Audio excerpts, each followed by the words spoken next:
پچھلے دونوں کافی لیدے ہوئی نیشنل اسمبلی میں بھی، اور پیپلز پارٹی کے بھی پارلیمنٹیرینز قادر پٹیل، شازیہ مری صاحب وغیرہ، انہوں نے ایک بڑا ایشو اٹھایا اور وہ تھا گیس کا۔ وہ کہتے ہیں کہ آپ LNG جو 3 ٹائمز کاسٹ آتی ہے نیچرل گیس کی، وہ سسٹم کے اندر ہے، گیس سرپلس ہے لیکن لوڈ شیڈنگ ہو رہی ہے۔ منسٹر صاحب کہتے ہیں کہ جی ہم کیا کریں۔ ساتھ ہی ہم دیکھتے ہیں پارلیمنٹری پینل کو بتایا جاتا ہے کہ 40 ارب کے سالانہ تھیفٹ کے نقصان ہیں، چوری کے اور دوسرے قیمت آپ پر میں دے رہے ہیں۔ تو ہم نے کہا سمجھ لیں مصدق صاحب، یہ بتائیں یہ گیس کرائسس آخر یار ہے کیا، سمجھا دیں ہمیں ایک دفعہ۔ کوشش کرتا ہوں، کوشش کرتا ہوں۔ ہاں، پہلے تو آپ ذرا شومی قسمت دیکھیں جو آپ نے بالکل بات کی کہ ہمارے پاس گیس سرپلس ہے اور لوگوں کو دے نہیں پا رہے، لوگوں کے گھروں میں شارٹیج ہے اور ملک کے پاس گیس سرپلس ہے۔ عجیب سی بات لگتی۔ اب میں آپ کو اس کے روٹ کاز کی طرف لے کر جاتا ہوں۔ ہمارے پاس 3 اقسام کی گیسز ہیں۔ ایک ہماری وہ گیس ہے جو کنووں سے نکلتی ہے، ویل ہیڈ، جو پائپ میں نہیں آتی، وہ وہیں سے 56% فرٹیلائزر کو چلی جاتی ہے اور 45% چلی جاتی ہے بجلی کے کارخانوں کو۔ یہ گیس تقریباً کوئی 800-900 روپے کی ہے، ویسے تو 570 روپے کی ہے، لیکن کیونکہ اس کے اندر تھرمل کانٹینٹ کم ہوتا ہے تو اگر آپ اس کو تھرمل کانٹینٹ کو ایڈجسٹ کر لیں تو آپ یہ مان لیں کہ 800-900 روپے کی گیس ہے۔ دوسری گیس وہ ہے جو آپ کے گھروں میں آتی ہے، فیکٹریوں میں جاتی ہے، جس سے لوگوں کے چولہے چلتے ہیں، جس سے صنعت چلتی ہے، جس سے لوگوں کے کاروبار چلتے ہیں، کمرشل انٹرپرائزز چلتی ہیں۔ یہ گیس ہے 1300 سے 1400 روپے کی، یہ پائپ کے ذریعے آپ کے گھروں میں آتی ہے، فیکٹریوں میں جاتی ہے۔ تیسری گیس ہے LNG، یہ گیس ہے 3600 روپے کی۔ یہ 3 گیسز ہیں۔ پرابلم کہاں سے آ رہی ہے؟ ہم نے معاہدے کیے ہوئے ہیں بین الاقوامی سطح پہ LNG کے۔ LNG کے معاہدے اس لیے کیے گئے تھے کہ بجلی کے کارخانے یہ LNG استعمال کریں گے اور بجلی بنائیں گے۔ اس وقت صورتحال یہ ہے کہ LNG کی قیمت کیونکہ 3600 روپے ہے تو بجلی کے وہ کارخانے جو 100% پہ چلنا چاہتے تھے، LNG کے ذریعے چلنا چاہیے تھا جنہیں، وہ 30-35% چلتے ہیں۔ تو وہ LNG جو استعمال ہونی چاہیے تھی وہ زیادہ قیمت ہونے کی وجہ سے استعمال نہیں ہو پاتی۔ جب وہ استعمال نہیں ہو پاتی تو 3600 روپے کی وہ جو گیس ہے وہ ہم چولہوں میں جلا دیتے ہیں، یعنی 3600 روپے کی گیس ہم 1200-1400 میں چولہوں میں جلا دیتے ہیں، کیونکہ ہم نے وہ گیس تو لینی ہے، بین الاقوامی معاہدے ہیں ہمارے۔ جب چولہوں کے لانگ ٹرم کب تک ہے؟ میں بتاتا ہوں، ذرا ایک منٹ، ذرا اس کو میں لاجک کو کنکلوڈ کر لوں۔ جب چولہوں میں جلاتے ہیں تو اس کا کیا نتیجہ ہوتا ہے؟ چولہوں میں تو جلنی چاہیے ویل ہیڈ کی گیس، وہ سستی گیس جو کنویں سے نکل کے پائپ کے ذریعے آپ کے گھر آ رہی ہے، تو وہ کنواں آپ کو بند کرنا پڑتا ہے کیونکہ پائپ میں تو اتنی کیپیسٹی ہے۔ ٹھیک ہے۔ تو جب آپ نے LNG لے کے اس کو بجائے بجلی اور بجائے کارخانوں میں چلانے کے گھروں میں اور انڈسٹری کو دینی شروع کر دی تو وہ جو گیس کنویں میں سے آنی تھی وہ آپ نے بند کر دی۔ تو آپ ذرا شومی قسمت دیکھیں کہ سستی گیس بند کر کے مہنگی گیس لے کے اس کو سستا بیچ کے قومی خزانے کو نقصان پہنچایا جا رہا ہے، یہ وجہ ہے۔ اور اس کی روٹ کاز کیا ہے؟ اس کی روٹ کاز ہے ایک پالیسی، اور پالیسی ہماری یہ ہے کہ جتنی بھی LNG جو مہنگی گیس ہے جب ہم اس کو ڈائیورٹ کر کے چولہوں میں سستا جلائیں تو ہماری پالیسی یہ کہتی ہے کہ آنے والے 6 مہینوں میں جو گیس کی قیمت ہے وہ ڈائیورژن اس میں ایڈ کر دیں، یعنی جتنا نقصان کریں وہ نقصان نئی قیمت میں ڈال دیں۔ تو 800% انکریز ہو گئی بھی ہے گیس کی قیمت۔ ابھی آہستہ آہستہ آپ کو بتاتا ہوں، ابھی تو میں آپ کو سمجھانے کی کوشش کر رہا ہوں، جی بڑھتی چلی جائے گی۔ جب آپ اس کو ڈائیورٹ کرتے ہیں اور اس کو آنے والی نئی قیمت میں ڈال دیتے ہیں تو LNG اور مہنگی ہو جاتی ہے۔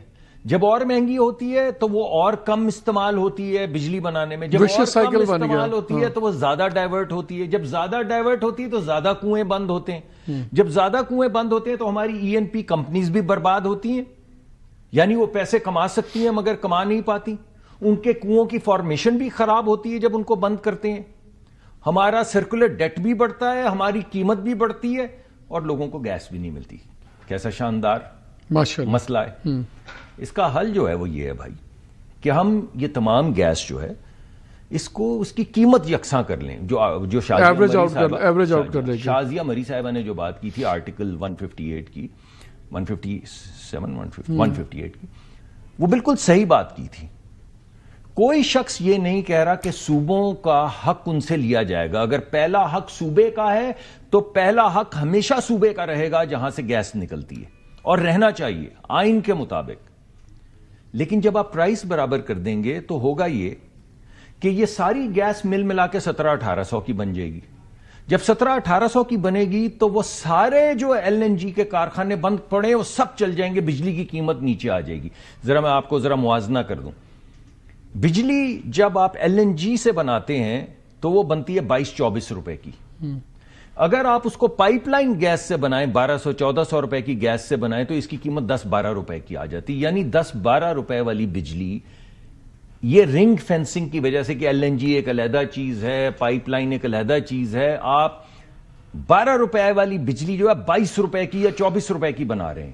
جب یہ قیمت یکساں ہو جائے گی تو 100% بجلی کے کارخانے چلنا شروع ہو جائیں گے, 100% ہمارے کارخانے چلنا شروع ہو جائیں گے, لوگوں کو نوکریاں ملیں گی, ایک اور شفٹ چل جائے گی.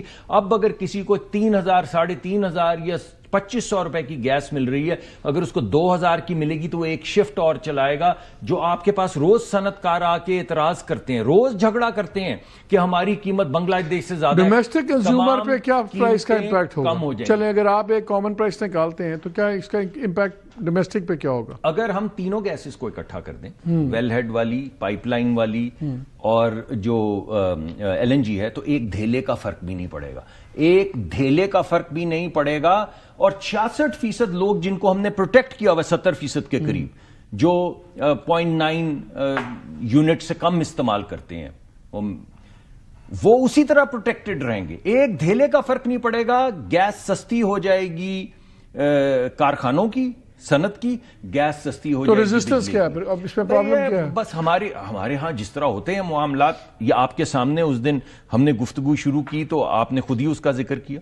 لیکن مجھے کبھی یقین ہے, میں نے ہمارے نوید قمر صاحب, میں تو میرے بڑے محترم دوست ہیں, تو میں سمجھتا ہوں شازیہ مری صاحبہ, نوید قمر صاحب, چیئرمین صاحب, ان سب کے پاس میں جاؤں گا, چیف منسٹر صاحب, صدر صاحب کے پاس جاؤں گا, یہ جو آپ کے سامنے مقدمہ رکھا ہے ان کے سامنے رکھوں گا, ان کو یقین دہانی کرواؤں گا کہ آپ کا پہلا حق کسی بھی صورت ختم نہیں ہونے دیں گے, اور آپ کی صنعت کی گیس سستی ہو جائے گی, آپ کے لوگوں کی گیس اتنی ہی رہے گی. تو اگر کسی کو پروٹیکٹ کرنا ہے, مثلا ہم نے غریب لوگوں کو پروٹیکٹ کرنا ہے اور فرٹیلائزرز کو پروٹیکٹ, تو وہ کر دیں گے. باقیوں کی 100-200 روپے بڑھا دیں گے, انڈسٹری کی 2000 نہیں 2200 کر دیں گے, 2300 کر دیں گے. اور پھر لوگوں کو گیس آپ کہہ رہے ہیں 24 گھنٹے آئے گی, پھر لوگوں ابھی سرپلس ہے نا جی, اور آپ کی گیس بند ہے. جب وہ استعمال میں آ جائے گی تو آپ کی گیس, یہ 40 ارب کا جو کرپشن ہے اور جو یہ تھیفٹ میں جا رہی ہے, اس کو کیوں نہیں آپ کہتے ہیں اس کی کاسٹ بھی تو ہم دیتے ہیں؟ 2-3 چیزیں. ایک تو یہ ہے کہ دونوں سوئی کمپنیز, ان کی جو لاسز ہیں جس کو آپ تھیفٹ کہہ رہے ہیں, وہ صرف تھیفٹ نہیں ہے, کیونکہ یہ ہمارا سوئی کا نظام جو ہے 30-50 سال پہلے, بعض پائپ لائنیں 40-40 سال پرانی لگی ہوئی ہیں, تو وہ زنگ آلود ہو گئی ہیں, وہ زیر زمین ان میں سے گیس لیک ہوتی ہے. ایک وجہ یہ چوری بھی وجہ ہے, مگر ایک بڑی وجہ بسیدہ پائپس کا اسٹرکچر. دل میرا بھی لگا تھا آپ کے ساتھ بات, پہلی دفعہ کسی نے میرے سے پوچھا اور مجھے بات, آپ کو پھر بلائیں گے, اگلے ہفتے کریں گے, because یہ گیس کا مسئلہ ہمیں روزانہ کی بیسس کرنا پڑتا ہے. ناظرین اب تو کلوزنگ کا ٹائم بھی نہیں ہے, اپنا خیال رکھیے گا, اللہ حافظ.